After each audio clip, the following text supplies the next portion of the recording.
This is The Truth About Money. I'm here with my co-host, Jay Johnson. Hi, Jay. Hey, John. How you doing? This is John Sakowitz. Good to be back. We have as a guest a guy I've wanted on our show for a long time. His name is John Dickerson. John, why don't you introduce yourself to our listeners? Well, my background is I grew up in Texas, ran a bunch of companies there, small companies mostly, got my MBA at the University of Texas in strategic planning, economic history. Moved out here, got involved with software companies. I was either managing them or running marketing and sales. For about 20 years, that's what I did. Through that, I got involved with venture capital firms, new company ventures, doing business planning for them, market research.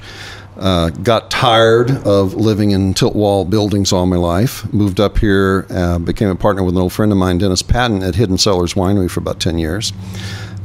In that process, I became an officer of the county's Wine Growers Alliance.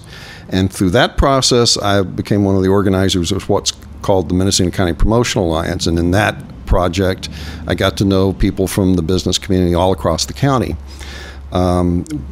We got involved with the county at that time through helping raise the county's bed tax. That's the tax, a sales tax on renting a room for the night, from 8% to 10%, with the goal of helping the county come up with money to help promote wine and tourism, the types of industries in this county that can create the jobs, income, and tax base that's been lost from timber so much.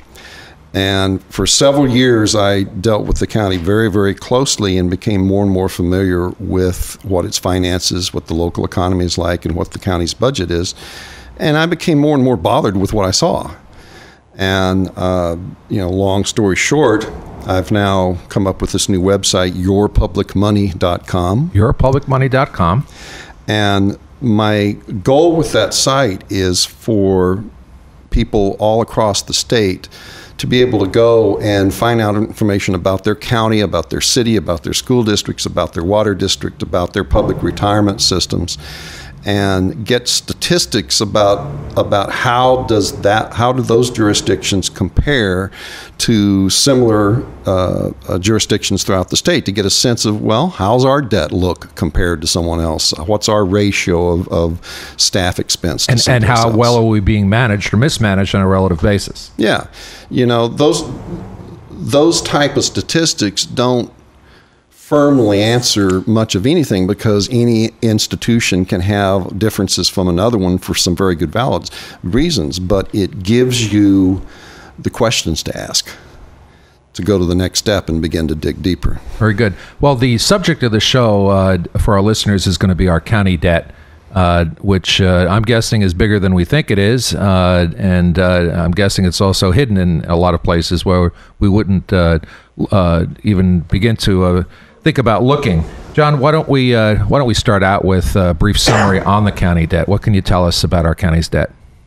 Well, if you take a look at the county's audited financial statements and the statements of its actuaries for the financial condition of the pension funds and retiree health care, and also look at the state controller's office's reports, their annual county's financial reports, where they report information for every county in the state every year, what you see is that in 1993, the county's debt was about $60 million.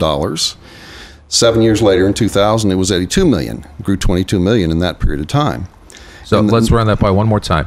In 1993, $60 million. $60 million. 2000, $82 million. Okay.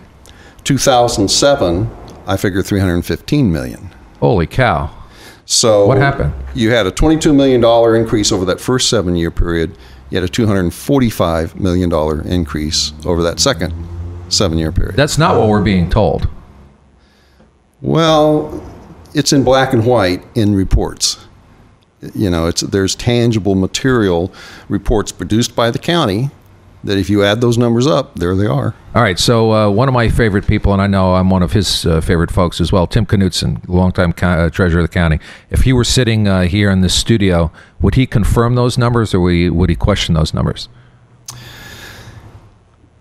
My experience is that what usually happens when that kind of a statement or question gets made to county officials, what very often happens is you wind up in very long and arcane and complicated and detailed descriptions of this, that, and the other, by the end of which everybody in the rooms, their eyeballs are starting to spin round and round and nobody knows. Sounds like Wall Street. Sounds like Wall Street with the whole subprime mess. Could be. You know, is it possible, though, that it is that complicated?